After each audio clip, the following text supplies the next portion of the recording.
चुनाव के बाद बदलावों का दौर भी शुरू हो चुका है।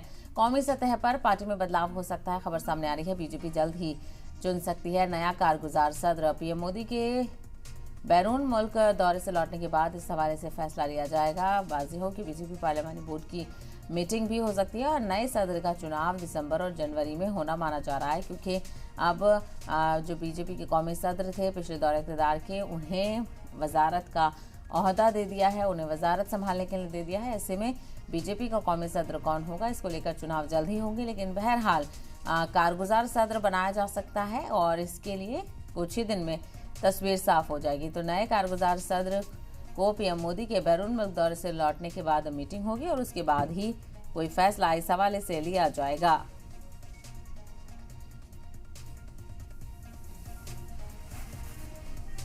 तो बीजेपी में चुनाव के बाद बदलावों का दौर लगातार जारी है। कौमी सतह पर भी पार्टी में बदलाव हो सकता है और बीजेपी जल्द ही अपना नया कारगुजार सदर चुनेगी। ऐसे में देखना बेहद अहम होगा कि किसको बीजेपी के सदर के तौर पर मुंतखब किया जाता है कुछ वक्त के लिए।